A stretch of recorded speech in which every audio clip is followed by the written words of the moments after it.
Good morning, everyone. I think we probably should start so we have an opportunity to hear the information our speakers are going to be sharing with us. My name's Sue Davis. I'm a local girl from Melbourne. Had a good night's sleep last night in my own bed. So, firstly, welcome again to this morning of the Congress. It's wonderful to see you all here. This symposium is about the heart, the bone, and the vagina. And the reason we're focusing on this is that we know, you all know that vasomotor symptoms are one of the most common symptoms of the menopause, or the cardinal symptom. You know, hormone therapy and non-hormonal therapies are available to treat vasomotor symptoms, but non-hormonal therapies do not treat the other aspects that we're interested in and going to talk about today. So I'd like to pass over to my colleague, Jim Simon, who's come from Washington, D.C., to share his knowledge with us and help me co-chair this session. And Jim is going to introduce our first speakers in the next few minutes. Well, thanks, Sue. I'm really happy to be here. I'm not sure what day it is, but I'm happy to be here. My wife would say that's the normal, even at home. I want to emphasize a couple of things that Sue has said, and don't blame me, even though you may blame my countrymen. Following the Women's Health Initiative, now 20 plus years ago, hormones went from being good for everything to being good for short-term use at the lowest dose for the absolute shortest period of time. And when that came into the label in the US, which has been mimicked around the world many places, my baby sister, who is a hotshot lawyer, said, "You cannot have that in your label." And I said, "Well, why not? We usually try and find the lowest dose and use it only when necessary." She said, "Well, this is a chronic condition, menopause. It doesn't go away. It only gets worse." And I said, "Well, I don't understand what you just said in the connection to the label." And she said, "Well, if you use it too long, obviously it's your fault because the label says shortest period of time. If something happens when they're on it even for a short period of time, obviously you gave them the wrong dose or too high a dose. You're going to be liable for everything." Well, the times have changed, and here at our symposium, we'd like to change the paradigm, or at least change the thought process, to include the heart, the bones, and the vagina, all of which are hormone sensitive, among other organ systems, and all of which require long-term therapy for optimal benefit. We still have many questions that are unanswered and many research projects to be done. But let us bring our experts up to tell us the latest on these three organ systems. So let me introduce our first speaker, and it's really my great pleasure to introduce Tommaso Somoncini, who shares a last name with me, but he's got a Cini at the end.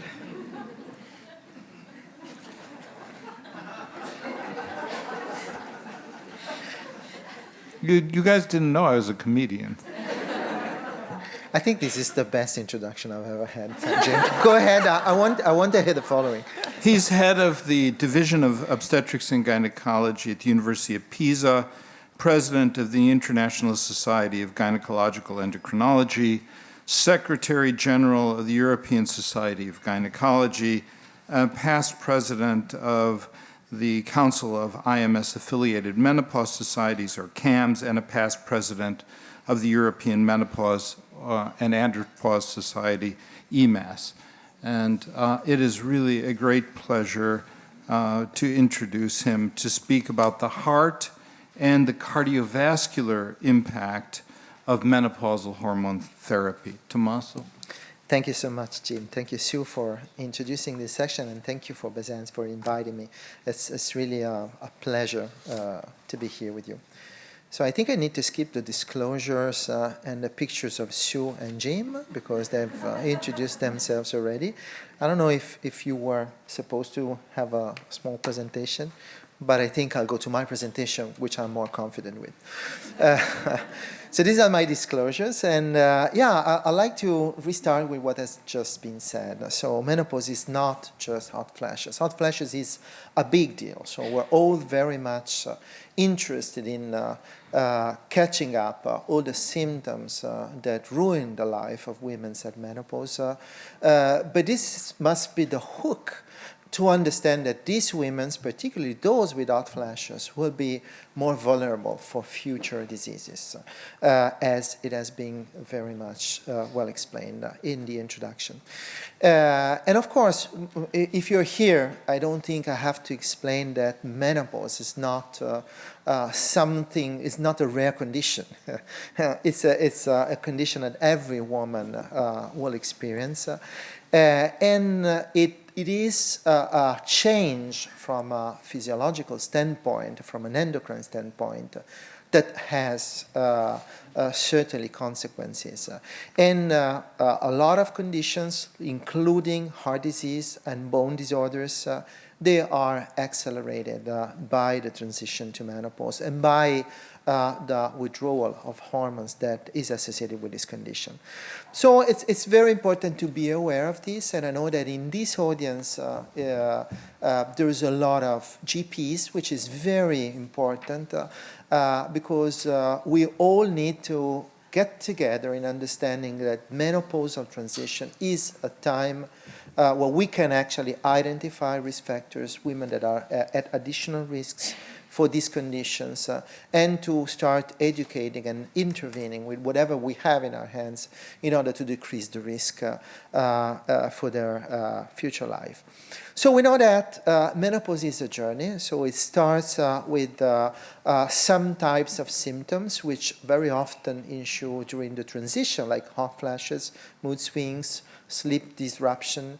But then you have things that get along and need some time to appear.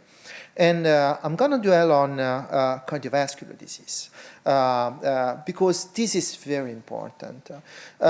You might be aware, or you might not be aware, that cardiovascular disease causes 1 in 3 deaths in women each year in the United States, where this data has been collected. So it's the #1 killer. So it's not cancer. It's not diabetes. It's cardiovascular disease per se. And you see that women die more than men because of sudden coronary heart disease. So it's an assumption that coronary heart disease is a man's problem. It's actually more of a woman's problem. And more women than men die within 1 year, within 5 years after a first myocardial infarction. So once you get a disease, the following part of the disease is more serious in women. And development of heart failure is more common in women than in men. The development of other cardiovascular diseases such as stroke is more common in women than in men after a first myocardial infarction. So once again, so it looks like whatever we've always assumed that men get cardiovascular disease, women get other diseases, is not really true. It's actually the opposite. Women are much more vulnerable to coronary heart disease and cardiovascular disorders in general. And the reason for that stays in large part in the changes that happen in menopause. When you have a big withdrawal in estrogen, and we know that estrogens are so important for cardiovascular physiology and function.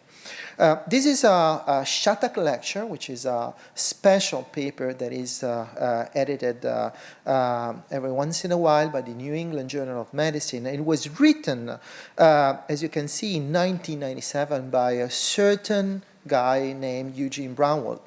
Eugene Brownwell is the most influential cardiologist and internal medicine physician in the world. I think we've all studied on the Brownwell's book.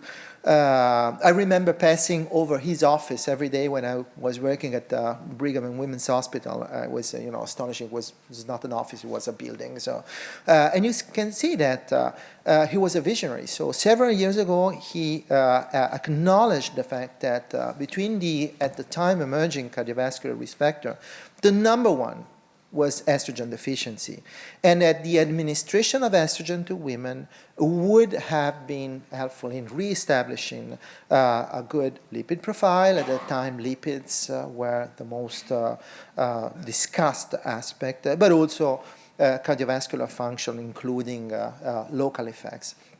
So since then, we've gone a long way through, so we know a lot of how estrogens influence the cardiovascular system, how estrogen withdrawal worsens cardiovascular system function, and how re-administration of estrogens can be good to reestablish a normal function. Nonetheless, there's still so many doubts in women on whether they should or should not take hormones after the menopause, specifically for the heart consequences of their therapies. And in many cases, there's still this lingering understanding that hormone reestablishment, hormone replacement after the menopause will be dangerous for cardiovascular disease, which is actually the opposite.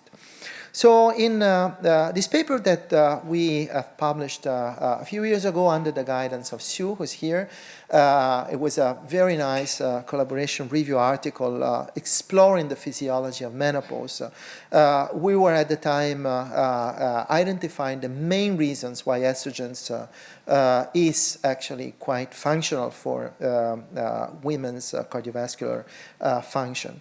And why losing estrogens at menopause is the reason why there is this increased risk. And you can see that there's two main lines in the picture. One is the indirect effect. So losing estrogens at menopause influences the metabolism, particularly the liver function, and there's lots of changes in lipid profile, which is well established to be one of the reasons why women tend to have a more heterogenic profile, and why they tend to become more easily insulin resistant and to develop diabetes. But on the other side, there's this blue box which shows the results of more than now 40 years of research showing that the vessels, particularly the small vessels, the small resistant arteries in the heart and in other areas of the body are very sensitive to estrogen. So when estrogens are not there, or they're there in lower concentrations, particularly endothelial cells, but also other systems that control the vessels become dysfunctional. And this helps building up atherosclerotic plaques, helps the vessels function in a non-correct way, which helps the development of cardiovascular diseases. And it's also well established. There's lots of articles now that identify the fact that when a woman comes to that major step in her life, which is the menopausal transition, there's some personal predisposition to develop cardiovascular disease because of genetics, because of our own cardiovascular risk factors, and hormone changes add to those factors by inducing a number of things which I've already discussed, all contributing to the development of endothelial dysfunction, atherosclerosis, progression, plaque complication, and thrombosis, and therefore events. Now, HRT, we've understood, is not the best thing in order to, might have risks, yes, if administered at a certain time point in the transition, which is over a certain time point. But it might have actually very protective effects if administered earlier in the process. And that is very reasonable, and there's lots of animal data, preclinical data, and human data to show that, because in this way you would slow down those changes which are associated with the menopausal transition. So it's not the same re-administering estrogens early after the menopause or later after some time, because in the meanwhile, the vessels, the heart, the liver, metabolism have changed. And this influences the effect of estrogens. And this data can be easily found in the clinical trials that we have. This is the Women's Health Initiative trial. This is the analysis of the subgroup of women that were enrolled in the two trials and were aged 50 to 59 years old at enrollment. So it's the younger age group. Where you can see that it's clear that particularly in the CE alone group, but also in those women who were receiving the combination of conjugated equinestrogens and MPA, there's a reduction of the risk of cardiovascular events, actually of dying because of a cardiovascular event. So it's a very hard endpoint, and in all-cause mortality. So women who are younger had a clear-cut advantage. This is the Danish osteoporosis prevention study. It was performed a few years later, which clearly showed that women that were administered hormone replacement therapy after menopause, early after menopause, and being followed up for many, many years, had a clear advantage and a reduction in the risk of having a heart attack afterwards. And then there has been studies specifically addressing this issue of the relevance of the timing of administration of hormones. This is the ELITE trial, the early versus late initiation of hormone replacement run by Howard Otis in the United States, where he compared women who were administered hormones early after the menopausal transition, so within 6 years from the final menstrual period, versus women who received the same type of hormone replacement, but more than 10 years after the final menstrual period. And what he found is was that the progression of atherosclerosis, measured as the carotid intima media thickness, was much less in those women who received hormones earlier on after menopause, but you did not have this protective effect in women who were started on hormones afterwards, supporting the concept that timing is important. And on the other side, timing is also important in other terms. So those women who undergo premature menopause, either natural or surgical menopause, they clearly show a clear disadvantage in terms of the risk of developing hypertension, hyperlipidemia, and type 2 diabetes compared to women developing menopause at a later stage, so more near to the 50 years usual threshold. This is very important, and it stands to support the concept that whenever a woman loses hormones, the earlier it is and the longer the time of loss of estrogens after the menopause, the stronger the impact on the cardiovascular system it is.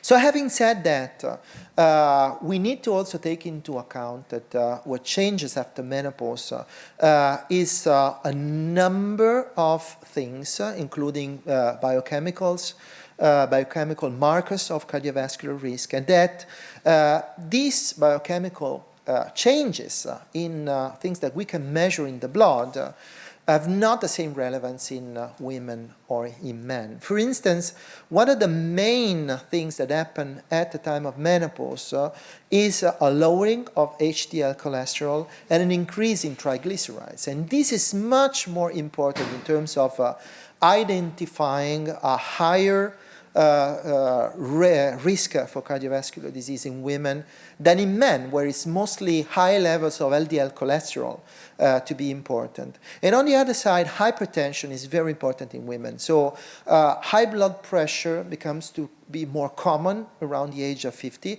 and this happens in both genders. But in women, the impact in terms of increasing the risk of a cardiovascular event is much higher. So women are more vulnerable to these changes and differently compared to men. The other thing that we've had a wonderful presentation before, a wonderful session on obesity, is the change in body weight and fat distribution that happens at the time of menopause. This is commonly appreciated. Menopause is a driver of a redistribution of body fat with a major change that impacts immediately the self-image. It's certainly not desirable for anybody to become fatter. And in women particularly, the redistribution towards the abdomen is a major problem, but it's also a health problem. And this is a very interesting cohort of patients that has been described in 2018. It's a multinational cohort of patients who were examined for their accumulation and localization of fat across many years of follow-up. And you see it starts around the age of 50 and it goes on, so it includes the menopausal transition. And in the different shades of gray, you see the patients who are, the women who are actually on current hormone replacement compared to those in slightly grayer, darker gray, who are past users, or in the darker shade of gray, who are never users of hormones after menopause. And it's quite clear that all types of analysis show that those women who are actually using hormones after the menopause tend to accumulate less fat, and particularly less fat in the abdominal compartment compared to the other groups. And in this cohort and in several other articles, this is an older meta-analysis performed now more nearly 20 years ago. There's more recent data supporting this, showing that if you get all the studies together on hormone replacement after the menopause, one of the clearest advantages that is found in women receiving hormones is a decreased risk of developing type 2 diabetes. And it's very clear. It's one of the probably the less discussed potential advantages of menopause hormone therapy because of the relevance of type 2 diabetes in terms of future risk for women. So I'd like to discuss the fact that having said all these, so having, I think, made it clear that menopause is a problem in terms of future cardiovascular risk, and hormones are an opportunity to decrease cardiovascular risk. We do discuss a lot when we propose or we think it's appropriate to prescribe hormones with our women. And one of the main areas of discussion is, of course, the risk between the benefits and risks. And whilst we see, in particular in women that are at additional risk, the potential benefits of long-term menopause hormone treatment, we do also appreciate that one of the side effects, one of the problems with HRT might be the increased risk in VTE, deep vein thrombosis, and pulmonary embolism. So one of the main discussion is this one, and we all appreciate also that those women that are potentially at higher cardiovascular risk in the future, so they might benefit from hormone replacement in terms of cardiovascular risk reduction. They might also be those women that are at a higher risk of DVT. Maybe they have a higher body weight, maybe they smoke, they're hypertensive. So it's very important to take into the account this discussion. But it's also important to remember what are the numbers. So if you look at the estimated incidence of VTE based on subdivided by age groups, and you compare in the group of women between age 50 and 59, which is the age range we're interested into as menopause physicians, you will see that the baseline risk for DVT plus pulmonary embolism per year is 1 woman every 1,000 women. So this is the baseline risk. This is what will happen in the general population. So if you provide MHT to all these 1,000 women, rather than one case, you will have between 1.5 and 4 cases.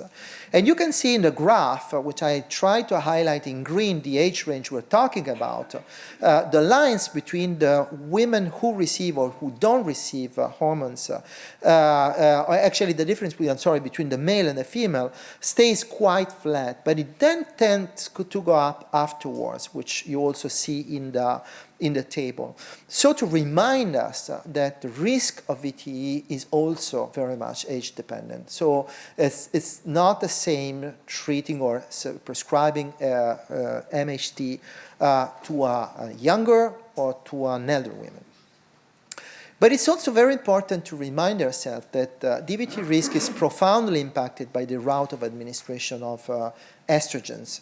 And this is important. So we are very often used to prescribe estrogens as a tablet because that is very convenient. Lots of women prefer tablets. But this implies that the estrogens are absorbed through the bowel, which leads to a first pass effect towards the liver, which then implies that the liver is strongly, or actually is manipulated, if you allow me, into producing more of some clotting factors like factor 2, factor 7, factor 10 particularly, fibrinogen and von Willebrand factor. This is the reason why we have those changes in lipids, some of them like increased high cholesterol, HDL cholesterol, we consider to be a good thing. But there's also effect on clotting inhibitors. Some of them gets decreased because of this effect, particularly antithrombin 3 and others, and protein S. This is very important, but we also have to understand that if we change the route of administration towards transdermal administration of estrogens, you don't have this first liver pass effect. So you lose all the conditioning of the liver, which explains a lot of these prothrombotic effects of hormone replacement, which drives, of course, the risk of DVT. And we have a very large trial. This is a graph summarizing the results of the ESTHER study, the UK GPRD trial, the E3N trial, and the Million Women study. We have lots of women being treated either with oral or with transdermal estradiol being compared for the odds risk of venous thromboembolism, and you can see the difference. It's striking. So transdermal estrogens are not associated with an increased risk of DVT. So this is very important, and it's been recently confirmed by a big meta-analysis published in the British Medical Journal in 2019, showing that, as you can see, how the rates of the odds ratio for DVT change when you use transdermal estrogens, either alone or in combination. So this is very important, and again, this is the ESTHER study in detail, showing that since there's a discussion also on a type of progesterone and on the effect of the type of progesterone in terms of inducing or modifying the DVT risk or the coagulation risk associated with estrogens, that with transdermal estrogens and micronized progesterone, you have very good neutral results in terms of VTE risk. So again, this is the same thing, just graphed in a different way, and you can see it's the E3N study showing again same neutral effects with transdermal estrogens or micronized progesterone being added to transdermal estrogens. So I'd like to go towards conclusion by saying that if menopause is not just hot flashes, and if menopause is also trying to address potential long-term risks in those women that are, we think, vulnerable. And if we acknowledge the fact that re-administering hormones after the menopause is a very good and effective way to address those risks, then long-term adherence is also important. We're not going to change the fate of cardiovascular events in a woman by providing 3 months of menopause hormone therapies. We need long-term adherence to our therapies. But of course, the challenges are the ones that you find in the slides. So all the messages that women get from their environment in terms of the risks, which are very often not based on evidence. But you know, you have to challenge those perceptions. So I think it's very important that when we discuss with our patients, we don't solely dwell on the medical implications of our therapies and on the potential reduction of risks, because it's sometimes for them difficult to understand subtleties between what the people say out there and what the real data show, because it's difficult for us to provide this information in a way that is fully understandable. So I think we should discuss on the fact that it's very important to provide something that will improve quality of life.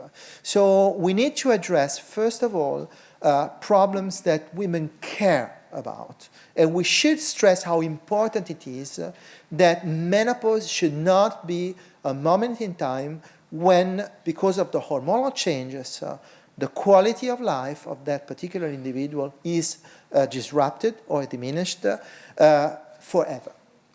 We can do something about it, and then we can stress that in terms of lifetime medical risks, this will be beneficial as well. So my take-home messages are that menopause is a time of profound metabolic changes. We do understand this. We need to tell this to women. It's a time when early identification of risk factors of unhealthy habits is important. So we need to be the physician who catches the woman that might benefit more from lifestyle interventions and pharmacological preventative strategies.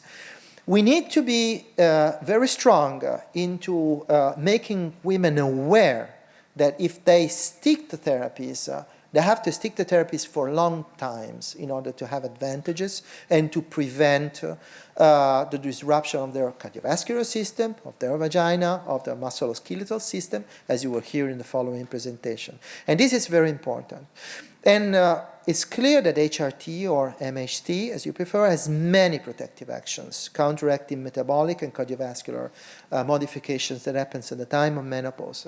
And it's also important to understand that the route of administration makes a difference. It makes a difference particularly in terms of risk of deep vein thrombolysis and pulmonary embolism. And I think we need to be very strong in to be able to empower women to understand menopause, to ask about their problems, and to be strong in accepting therapies which will be helpful for them in the long term. Well, thank you so much for listening to my presentation.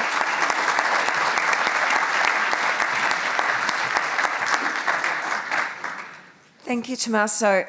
Listening to you, I had a flashback. It was a bit like Back to the Future. After the Women's Health Initiative study, I was interviewed by our main daily paper here in Melbourne, and I talked about MHT having cardiovascular preventative effects, and I was reported to the Medical Board of Australia for making public comments that might cause women harm and kill women. So it's a real turnaround, and it's sort of, I didn't get into trouble, it's fine. But it's just interesting how our perceptions have really changed again. Now, other than in the US, Canada, and Germany, countries in which estrogel is available, its primary indication includes prevention of bone loss and fragility fracture. So it's incredibly important to now turn our attention to bone health. And I'd like to introduce to you Professor Jean-Yves Reginster, who is Director of the WHO Collaborating Centre for Epidemiology of Musculoskeletal Health and Aging, and President of the European Society for Clinical and Economic Aspects of Osteoporosis, Osteoarthritis, and Musculoskeletal Disease. So we're very privileged to have Professor Reginster speak to us this morning. Thank you. Thank you very much, Dr. Davis. I should say I'm very happy to be with you today because apparently the bone community has been forgotten from all the gynecology congress for almost 20 years. So I'm very happy to be back with you and to discuss a little bit the role of estrogens in the management of osteoporosis. We know for at least 80 years that gonadal steroids, and more specifically estrogens, are critical for bone health. And we know since almost 80 years that estrogen deprivation occurring in the time of the menopause is the single most important determinant of the risk of osteoporosis and the subsequent risk of fractures. If you look at the guidelines that have been published during the last 50 years, you will see everywhere that estrogen is a mild anti-resorptive agent. And it took us almost 65 years to understand that estrogen is not only a mild anti-resorptive agent, that any single cell of the bone field has relationship with estrogen. And you see on that slide that osteoclasts have an interaction with estrogen. We know that. But also barostromal cells, osteoblasts, bone lining cells, and osteocytes. Basically, estrogen is a dual mode of action. When there is estrogen deprivation, there is an increase in bone resorption, but concomitantly at the same time, there is a decrease in bone formation. If we look at the life course of bone health, we have an accretion that ends around the end of the adolescence. Then we have a steady state, and then we have a progressive loss at the time of the menopause. I'm talking about women in this audience. So we have a progressive loss at the time of the menopause. But what is important is that 1/3 of the loss of bone that occurs during the menopause is related to a couple of months, which is the menopausal transition.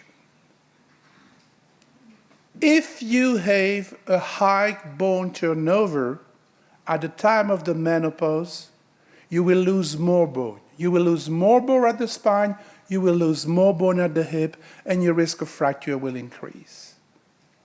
But also, if you have a fast increase in bone turnover at the time of the menopause, for instance in surgical menopause, you will lose more bone at the spine and at the hip, and you will increase your risk for fracture. So this short period of time when there is an increase in bone turnover related to the disappearance of the estrogen is really critical for women's health. Now something which is quite new, and you see that publication dates back a couple of weeks only, is that there is a relationship between the presence of vasomotor symptoms and the risk of osteoporosis. A woman who has vasomotor symptoms had a faster decrease in bone at all skeletal sites and has dramatically increased the risk of osteoporosis and of osteopenia. So when you treat vasomotor symptoms, don't only think that you're treating hot flashes. You are treating a global group of syndromes related to menopause, including bone. And non-hormonal management of vasomotor symptoms will never have any benefit for the bone. That's something which is a new concept, but that we should not forget when we treat our patients. Horrible slide, forget it, listen to me. It's much too convoluted. The reason why I put it is that you know that many of the anti-resorptive agents, if you take the SERMs, for the selective estrogen receptor modulators, for instance, have only an action on trabecular bone. They perfectly prevent the risk of vertebral fracture, but they have no effect at all on non-vertebral fracture. What that slide shows, that if you look at the bone composition by peripheral QCT, for instance, you will see that in untreated women, at the time of the menopause, there will be a dramatic loss of the cortical bone, while MHT, estrogen, are able to prevent the loss of cortical bone. And we need to prevent the loss of cortical bone if we want to prevent non-vertebral fracture. I like this epidemiological study because there are very few studies like that. What it shows is that when, for reasons which you know pretty well, there was a dramatic decrease in the prescription of estrogen replacement therapy in women, there was at the same time an increase in the global rate of hip fractures. And that's related to the fact that, as I mentioned, estrogen replacement therapy, MHT, prevent the risk of non-vertebral fractures, including hip. So, basic slide, very simple, explain almost everything. When you don't give any replacement therapy at the menopause, women lose their bone. Their BMD decrease because of the increase in bone turnover, more resorption, less formation, immediately less bone. Very simple. If you give estrogen replacement therapy, you fully prevent this loss of bone at the spine and at the non-spine sides. And that translates into a reduction of fracture at the spine, clinical vertebral fracture, at the hip, and also globally looking at all fractures together. You have it here with conjugated equine estrogens, unopposed estrogens in the hysterectomized arm of the WHI. And you have exactly the same story if you combine the estrogen with progestin. So the first key message is estrogen prevents fractures. That prevention is not decreased if you give progestin together or sequentially with estrogen. On that particular slide, you have the reduction of total fracture by the combination estrogen plus progestin. There is no interaction with age, years since menopause, and body mass. However, if you carefully look at the data, it seems, and we'll talk about it in a few minutes, it seems that the women who are treated early at the menopause have a greater benefit from estrogen replacement therapy. Exactly the same slide for the hip fracture. So once again, that's important, total fracture and hip fracture.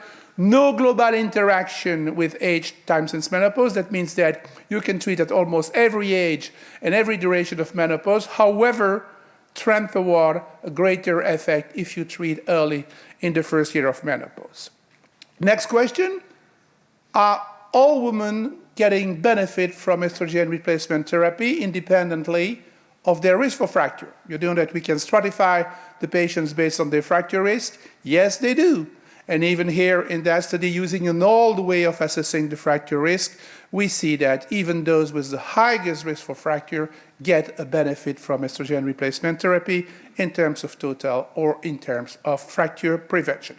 Just one slide, I will not discuss WHI, obviously you know it better than me, but clearly in terms of fracture, whichever group is considered, hysterectomized, non-hysterectomized, presence of progestin, no progestin, fractures are reduced with MHT in these women.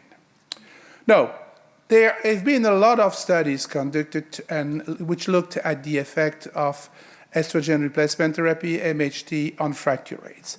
And you see here a very nice meta-analysis that shows that total fractures, hip fracture and vertebral fracture, we have a significant benefit. What is interesting in that study, it comes back to a point that I just discussed earlier. Is there a relationship between the age of the patient, the age of the woman, and the benefit that she will get from MHT? Once again here, if we stratify for total fractures by age, it works before 60, over 60, before 70, over 70, but you see that apparently the benefit is greater in younger women compared to older women. It works in all women, but better in younger women. Is it better to give CEE or estradiol? Once again, both works pretty well, but you see that estradiol appears to provide a slightly greater benefit compared to conjugated equine estrogen. So estradiol works pretty well, even if most of the studies looking at the fracture rates were done around the WHI, which, as you know, use the CEE. So estradiol works at least as well and probably better than this old formulation. I come back to the fracture risk with something a little more sophisticated, which is the FRAX tool. FRAX has been developed by our colleague John Canis and McCloskey from Sheffield. Once again, if you look at all fracture risk, the continuum of fracture risk, there is no interaction, which means that if the patient has a high risk for fracture, it works. If she has a low risk for fracture, it works. If she's a faller, it works. If she doesn't fall, it works. However, once again, if you look at those who have more falls on a greater risk, it seems to work a little better. And you will see it's paradoxical because at the conclusion, I will tell you that we all agree to give estrogens to low-risk women. It's not because it doesn't work in high-risk women. It's just because we have much more powerful, more potent agents to treat women at very high risk for fracture. Another question, what happens when you stop? If you look at the armamentarium against osteoporosis, you know, for instance, for denosumab, which is a highly powerful anti-resorptive agent, if you stop denosumab, you will have a rebound effect on bone turnover that translates into a loss of bone and an increase in the risk of multiple vertebral fracture. It is not the case with estrogen. There is no rebound effect when you stop estrogen. And you see here that even 5 years after stopping estrogen, there is a significant benefit compared to the patients who never receive estrogen. Does that mean that we can stop estrogen and that we will keep a good benefit better than if we continue? No. There is no rebound effect, but if you continue to give estrogen for a long period of time, you will have a greater benefit. So, simple point, if you give it for a long period of time, you have more benefit than for a short period of time, but if you stop, you don't have a rebound effect, and the benefit that we have seen does not disappear, does not vanish. Very nicely shown here by Klaus Christiansen group. Short period of time of estrogen, divergence with the control, and then you see the two curves are parallel. There is no loss of efficacy. So you keep your benefit over time, but it's better if you can give it for a long period of time. Now I come back to the point, who should receive estrogen preferentially? And you see here that if you start estrogen replacement therapy early, and if you continue for a long period, that's where you get the maximal benefit. So it works in all women at every age, but if you start early and continue, you have a greater risk, a greater decrease in the risk for fracture.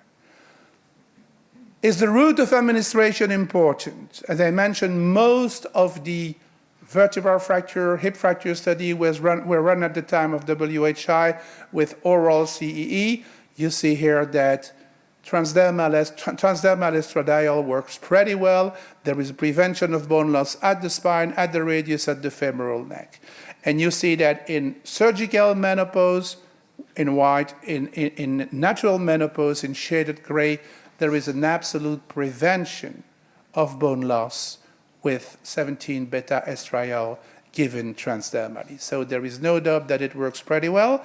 Another here, you compare transdermal estrogen, oral estrogen, and 24-25 dihydroxy vitamin D in terms of prevention of the increase in bone turnover, which is represented here by osteocalcin bone lab protein. So when you have the menopause, BGP has all the markers of bone turnover increase brutally, and you see with transdermal estrogen, with oral estrogen, you fully block this increase in bone turnover.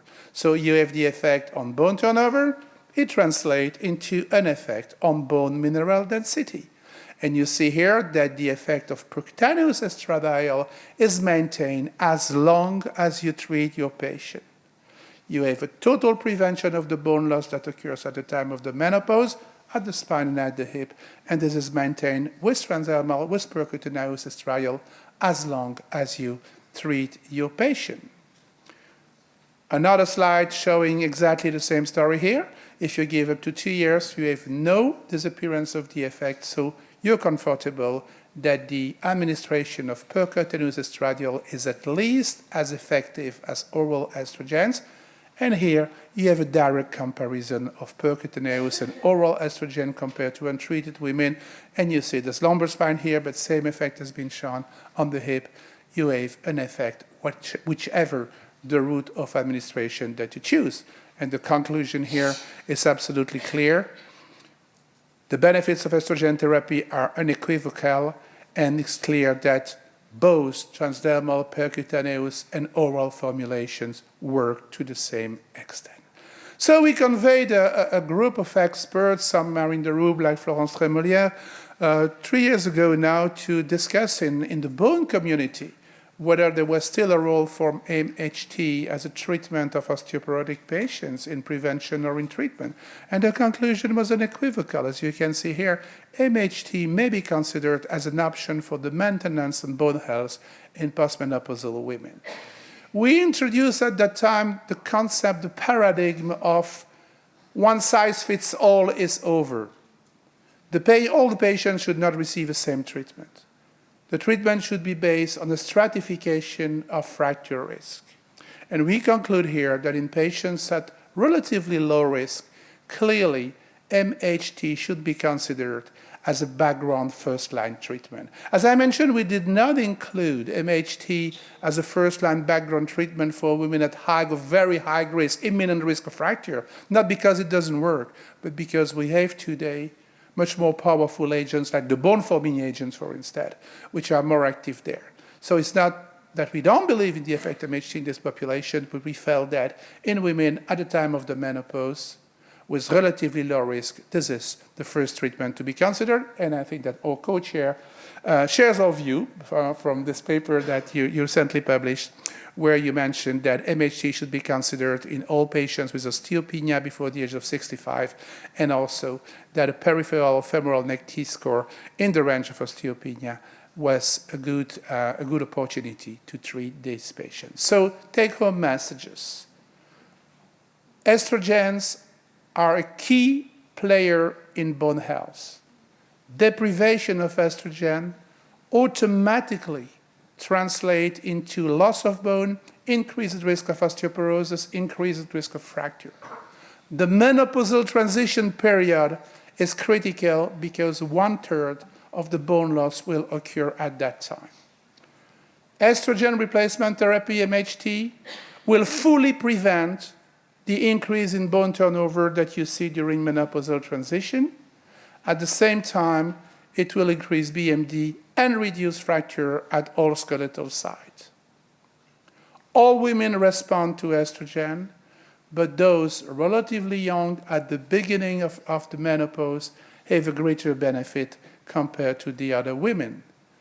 There is no interaction between the route of administration and the effect. Transdermal percutaneous estrogen works as well as oral estrogens when it comes to preventing increasing bone turnover, when it comes to increasing BMD, when it comes to reducing fracture. And we all agree that basically MHT has to be considered as a first-line treatment, particularly for women who have a mild or moderate risk for fracture. And I hope to see all of you next year in April in beautiful city of Rome to discuss the management of osteoporosis again. Thanks for your attention.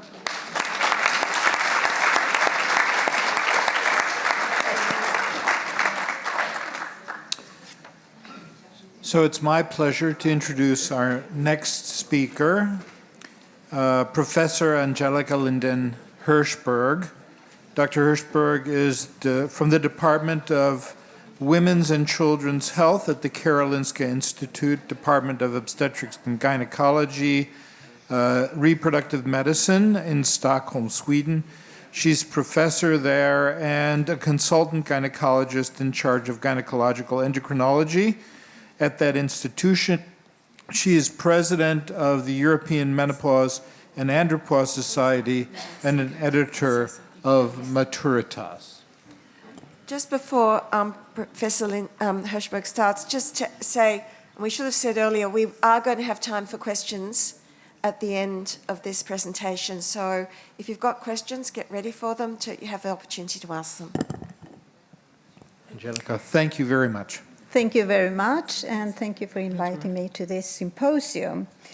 Now we will focus on vagina. This slide shows my disclosures. I will talk about the genitourinary syndrome of menopause. What is this? Well, it contains both symptoms of vulvovaginal atrophy, and the two most bothersome symptoms of VVA are dryness and dyspareunia. But it also contains symptoms of urinary problems, such as frequent urination and urge incontinence and recurrent urinary tract infections. And this is a very common problem. About 50% of all postmenopausal women over 60 years experience symptoms of vulvovaginal atrophy. And we know that this could have a major impact on quality of life, the relationships, and also sexual function. And we also know that this condition is underreported, underdiagnosed, and therefore undertreated. So this is a very, very important problem, and we can help these women. So what are the clinical signs of VVA? Here you can see some typical pictures. It could be flattening of folds or thinning of mucosa. It could be dryness, decreased elasticity, and constriction of introitus, friability, pallor, and presence of petechiae. And we must remember that this is a clinical diagnosis, but also an increase in vaginal pH could support this diagnosis. This picture shows a vaginal epithelium with the different cell layers. An atrophic epithelium due to estrogen deficiency is characterized by a decreased number of superficial epithelial cells compared to the parabasal cells. And the superficial cells contain glycogen, which is substrate for the lactobacilli. And lactobacilli will decrease pH, and this will prevent from infections. So the loss of glycogen will increase the risk of infections and increase pH, vaginal pH. What about urinary symptoms? This is also common. So the prevalence of, for instance, urinary incontinence increases with age and affects around 38 to 55% of women aged over 60 years. And symptoms of overactive bladder and urge incontinence seems to be directly related to menopause, but in contrast, symptoms of stress urinary incontinence seems not to be directly related to menopause, but increases with age. Furthermore, the incidence of urinary tract infections is also common, around 8 to 10% in postmenopausal women, and about 5% of postmenopausal women will have recurrent urinary tract infection. This picture illustrates mechanism of estrogenic actions in the urogenital epithelium. And to the left, you have the vaginal mucosa, and to the right, you have the bladder epithelium. And if we begin with the vaginal mucosa, we know that postmenopausal women often have multi-species flora. And estrogen, which I earlier mentioned also, will increase the glycogen storage, which will promote lactobacilli producing bactericidal peptides, hydrogen peroxide, and lactic acid, which will reduce pH, and this will protect from infections in the vagina. If you go to the right side, we have the bladder epithelium, and if there will be an infection, bacteria will invade the epithelium, and this will result in an exfoliation of the large umbrella epithelial cells. And this could lead to that bacteria could invade further in deeper layers of the epithelium and form what we call intracellular bacterial communities. And these groups of communities could reinfect the epithelium and lead to recurrent infections. So what does estrogen do? Well, there are two mechanisms that could prevent from infections, and that is to promote stable cell-to-cell contacts, which will inhibit further exfoliation of these umbrella cells, but also increase the production of antimicrobial peptides, which is the body's own antibiotics, you can say. Okay, in 2021, the European Menopause and Andropause Society published a guideline for topical estrogen and non-hormonal preparations for postmenopausal vulvovaginal atrophy. And I will go through some of the recommendations. And first of all, there are clear indications for topical estrogen with symptoms of vulvovaginal atrophy. And there are different preparations containing either estradiol, estriol, or conjugated estrogen. But all these different preparations will have the same effect. They will thicken the urogenital mucosa, increase vaginal secretion, lower vaginal pH, and provide protection against pathogens. But also systemic MHT containing estrogen could have beneficial effects on symptoms of vulvovaginal atrophy, since it has been shown that women receiving systemic MHT are less likely to have VVA. But if this is insufficient, MHT could be combined with topical estrogen if needed. What about efficacy? It has been shown that the efficacy of topical estrogen is dose-dependent in experimental settings. However, a Cochrane report based on 30 randomized controlled studies showed that all these preparations are effective, and they couldn't show a significant difference between the different preparations. And the lowest documented dose with proven efficacy is estriol, 30 microgram, and estradiol, 4 microgram, and both administered twice weekly.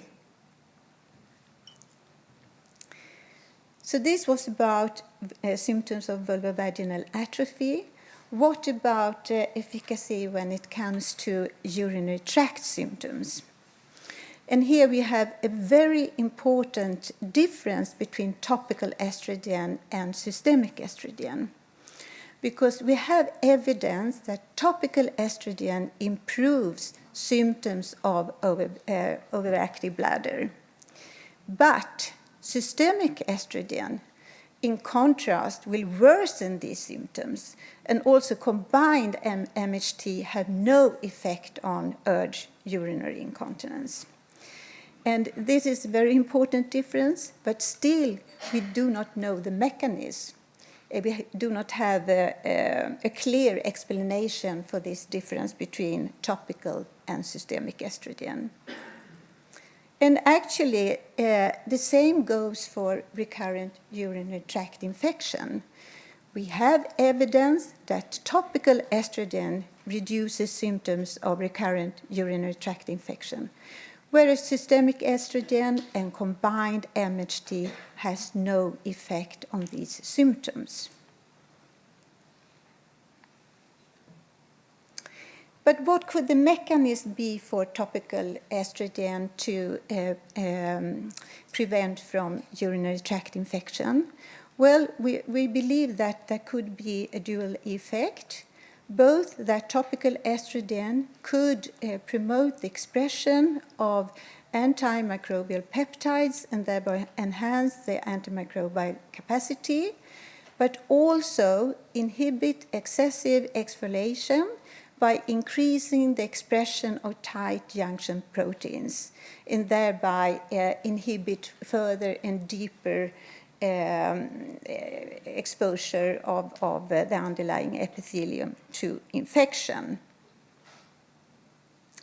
And we have previously shown actually that estrogen could increase the expression of antimicrobial peptides.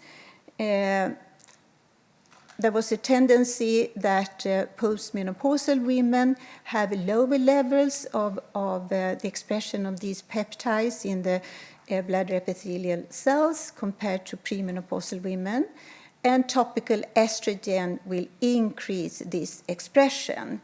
So this could be one mechanism. And another mechanism is that topical estrogen can increase the expression of tight junction proteins and inhibit excessive exfoliation of these large umbrella cells. So we have actually an explanation for a beneficial effect of topical estrogen on these symptoms. What about safety? Well, studies have shown that there is a transient systemic increase in estrogen when you start the treatment of topical estrogen, either estradiol or estriol. And this is when the epithelium is atrophic. But during maintenance therapy, this small increase will decrease rapidly. And there is no evidence of an increased risk of endometrial cancer by topical estrogen. And therefore, addition of some kind of progestogen is not needed. And furthermore, observational data also confirms breast safety. And there is no increased risk of, venous thromboembolism. And unfortunately, still in the label and in the package leaflet, which the patient read, the same risks with topical, the same risk as with systemic estrogen is written for topical treatment. And this is really bad, and sometimes it is a real challenge to explain to patients that there is no increased risk of no cancer and no thrombosis. There are also other vaginal hormonal treatments, for instance, ospemifene, which is a selective estrogen receptor modulator.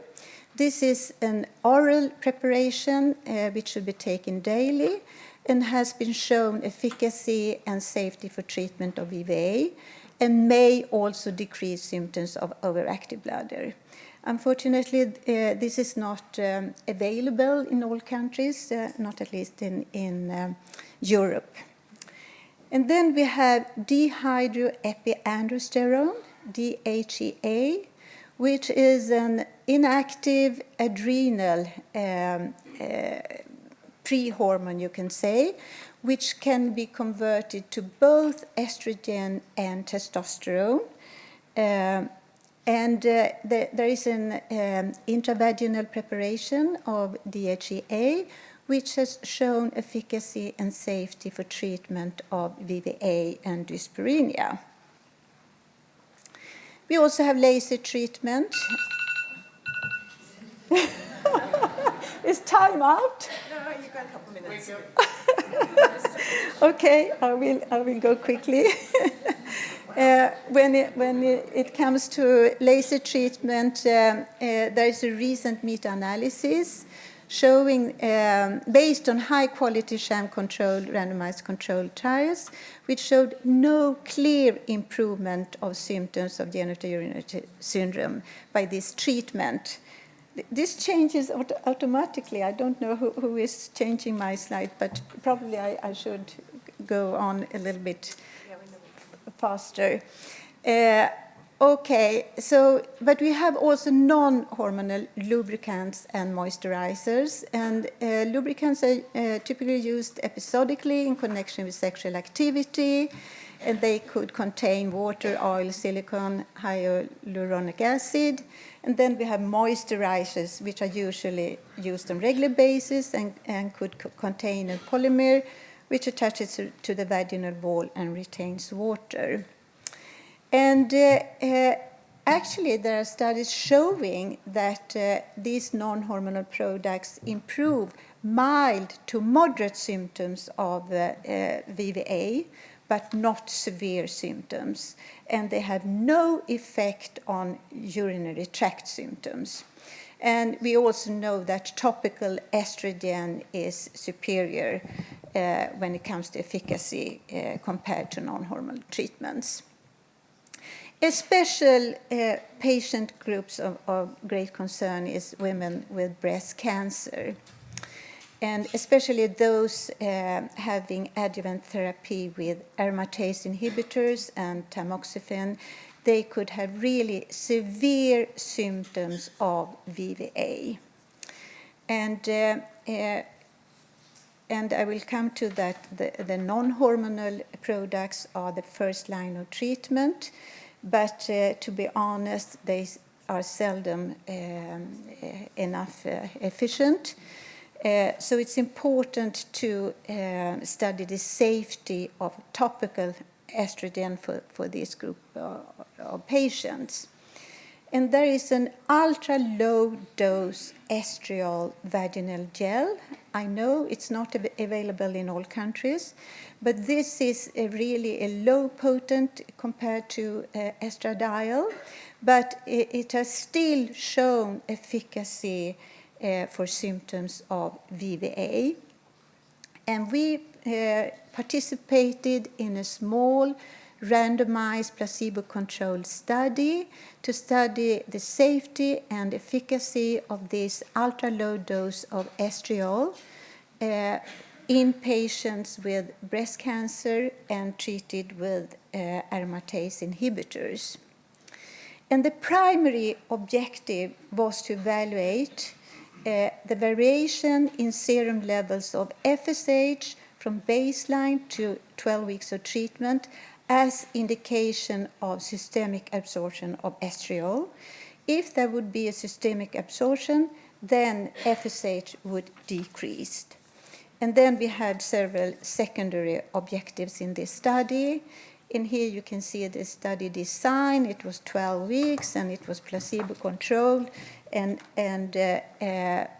we were collecting blood samples, and clinical and subjective symptoms of VVA were investigated.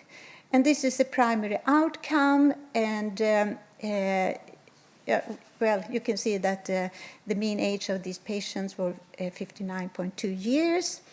And fortunately, the variation in FSH levels in the active group of treatment did not significantly differ from the placebo group, and therefore we could conclude that there seemed to be no systemic absorption. And there was also only a minimal increase in estriol during the first week, which rapidly decreased, and the levels were within the postmenopausal range, which should be below 10 picogram per ml throughout the study. And estradiol and estrone were not detectable. And this was measured by tandem mass spectrometry, which is the most sensitive method. And here you can see that both symptoms of VVA and clinical signs of VVA were significantly improved already after 3 weeks and at 12 weeks compared to placebo. So from this study, we could conclude that there seemed to be no indication of systemic absorption, so it seems to be safe, and it is also effective for treatment of VVA in this special patient group. And actually, this small study enabled us to change the clinical guideline for the national clinical guideline for breast cancer in Sweden.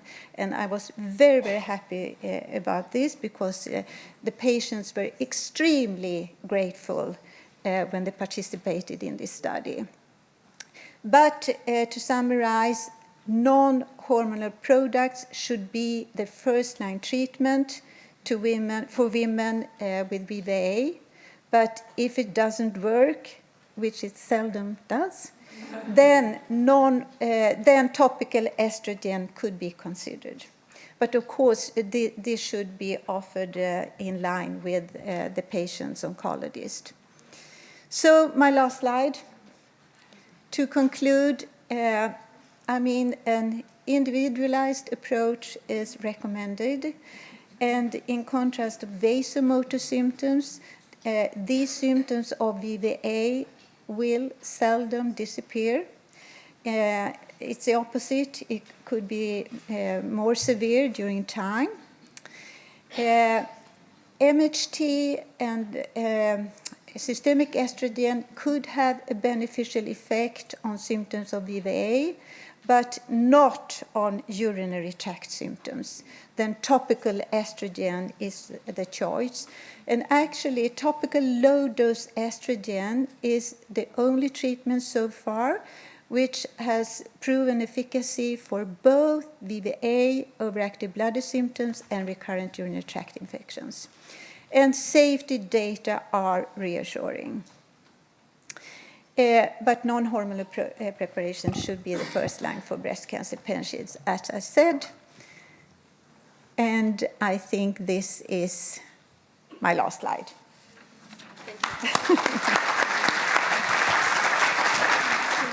So I'd like to ask Tommaso and Jonis to join us on stage for a few Q&A. And I'll ask you to identify yourself and where you're from and ask your questions. We have microphone at the front, and we'll take the first question right here. Hello, I'm a GP in Melbourne. Just wondering, is there any evidence on additive effects of MHD with the bisphosphonates and other bone density agents using both together? There haven't been any fracture study with a combination of MHD and other anti-resorptive agent or bone-forming agent. However, if we look back at some of the studies that were published 15 years ago, apparently there was a synergistic effect with vitamin D, calcium vitamin D, as well as with physical exercise. But at least there is no, when you look at the studies where the new, if I can say that, supposed treatment were tested, were assessed, there was no lack of efficacy when the patients were under MHD. So what we know, there is no deleterious effect of the combination, but we don't have any study showing that the anti-efficacy is greater when combined. Thank you. Microphone to the right here. Thank you. Cricket Fosca from Adelaide, Australia. I did have a question about breast cancer survivors and considering the cardiovascular benefits. I know it's always the answer is, well, it's specific. So let's just get to one of your worst case scenarios. Let's say you have a breast cancer survivor who's HER positive, progesterone strongly positive, and estrogen positive breast cancer. They've been on maybe tamoxifen for 5 years, and now they're wanting to, let's say that they are also having some cardiovascular issues. What is your opinion about this type of patient? Because there's a lot of women who have had breast cancer or have survived breast cancer, and there's also strong evidence now that these women might actually benefit still from hormone therapy. Well, I think you can't. That's the short story. So if you have a patient with a breast cancer, hormone-dependent breast cancer, then it could be a different story, but it's never been studied on estrogen receptor negative, progesterone receptor negative breast cancers. But again, we have no data there. But for those who have estrogen dependency, for sure, providing estrogens for the sake of preventing cardiovascular disease wouldn't be a wise choice. I think what I would do, I would try everything else, which is probably even more important than estrogens per se, like lifestyle, healthy habits, so everything. So she should be aware of her cardiovascular risk. But I don't think it's a good, solution to good estrogens there. There is some literature that's actually suggesting this scenario out there. My name is Marcia Shaib-Monazzi. I'm a gynecologist in Melbourne, but I have graduated in Brazil and studied in Italy. First, I would like to thank yourselves, because for the first time I'm seeing my Brazilian friends, my Italian friends, and it was so good that, Susan, thank you very much, that finally I have worked with so many women. We see Philippines, we see China, we see Brazil, we see Colombia, everybody representative. It's very good. Most important, work with so many women. I can see that the knowledge now has become more unified, and finally we women will have probably around the globe a good care. Then comes the question. Okay, and I don't know if there is a research about, because I am lucky enough to have so many different cultures in my practice in Melbourne, I see sometimes difference, depending on the ethnic background and how they feel menopause, and even the symptoms.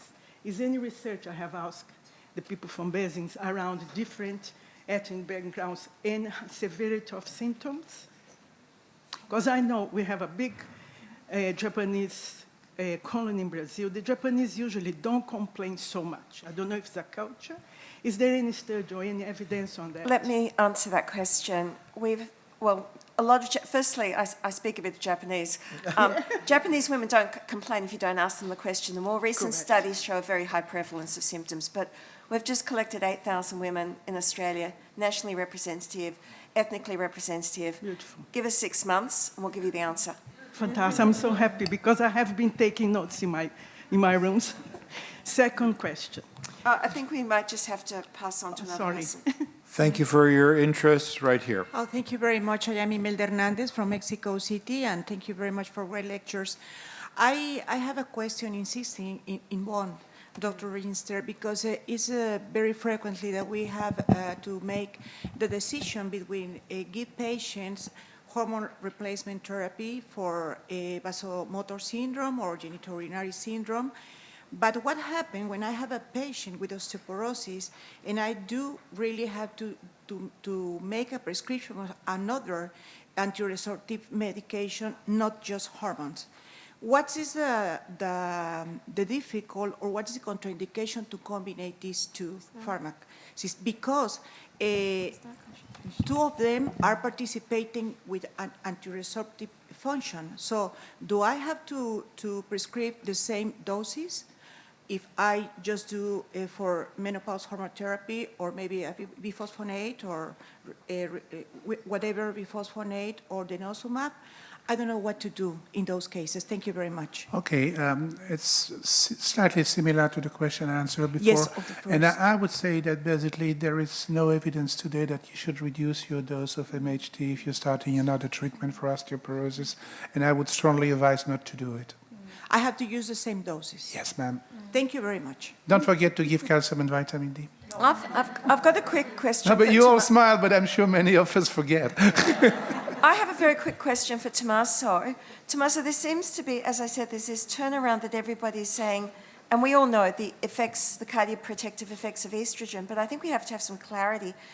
There is no indication for preventing cardiovascular disease, that the only reason you'll prescribe estrogen is to prevent heart disease. Would you comment on that? Because we don't want people leaving thinking that everyone should prescribe estrogen to prevent heart disease. This is true. So this is true and should be reinstated. So in all the guidelines we have and guidelines do collect the fairness of the studies.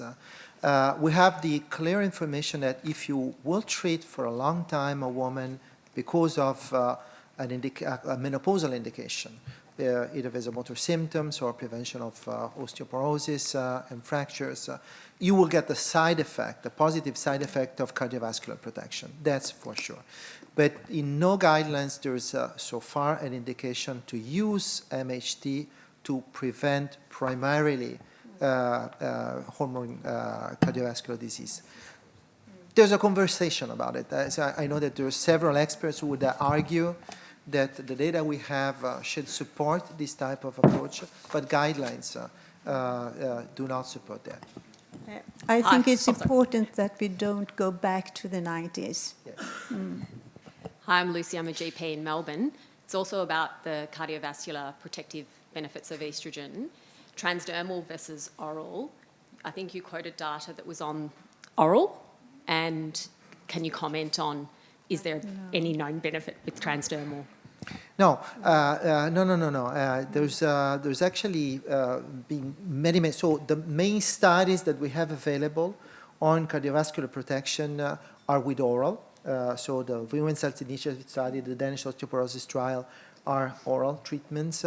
But the ELITE trial, for instance, preventing the progression of carotid intima media thickening was with transdermal. And we have a wealth of observational trials which have been performed with transdermal, also showing a number of beneficial effects of estrogens on vasodilatation and other secondary indicators of cardiovascular function. So there's no reason to think that oral would do cardioprotection and transdermal not. Thank you. Last question. I'm Joanna, I'm a GP from Melbourne. I'm actually wanting clarification of how long a woman should take MHT. That's a very common question in practice. Often the women have gone on it for vasomotor symptoms, and I'm still a little unclear, especially with the 60-plus age group. When should they go off it? So I'd like to ask each of the three panelists to answer that question from the point of view of what their presentation was. Dr. Register, Dr. Simoncini, Dr. Hirschberg. Yes. If you just consider bone health, there is no reason to stop, but it is clear that bone health might not be the primary reason why you're prescribing the estrogen, and most presumably not the primary reason why you will discontinue estrogen. So I only have a very minor role in answering that question, but for me at least, there is no reason to stop. So based on cardiovascular instances, one should probably never stop. But of course, as we have said, so we're not using estrogens primarily for cardiovascular prevention. So from a clinical standpoint, you should reassess. I might say that there are several women who do so much better with HRT along the years that they just prefer to stay on it. So I think in our guidelines, while we don't have in the most recent guidelines any indication of a certain amount of time that is the maximal amount of time after which we should stop, so we are free to do whichever length of treatment we want.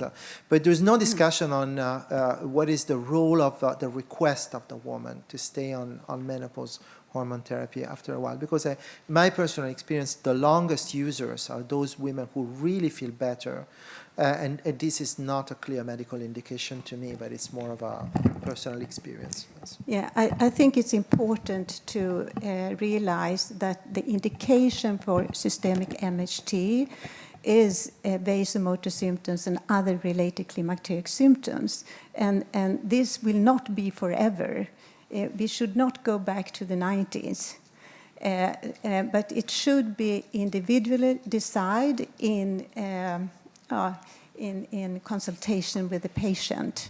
So we have no time limit. Previously, it was about 5 years, depending on the risk of breast cancer, but we do not have this time limit. But we know that the average duration of vasomotor symptoms is around 7 years, so it's quite a long time. But coming to topical estrogen, this we could use for most women lifelong. And there is no increased risk for any cancer or thromboembolism. Thank you all. I'd like to thank my co-chair, Dr. Susan Davis, and our wonderful speakers. A round of applause.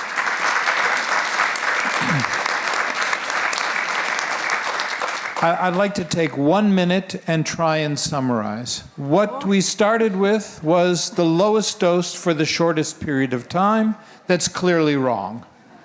And we heard about the lifelong benefits of hormone therapy with some differential risks and benefits between orals and transdermals on the bone, on the heart, and on the urogenital system. And clearly, women are living a very long time. Who knows how long for a particular individual? Individualization of therapy is key without hard lines in the sand on when to start, when to stop, and how best to treat. I want to thank our sponsor, Besins Healthcare, for bringing us all together, for your participation. Have a wonderful day. Thank you very much. Thanks, guys.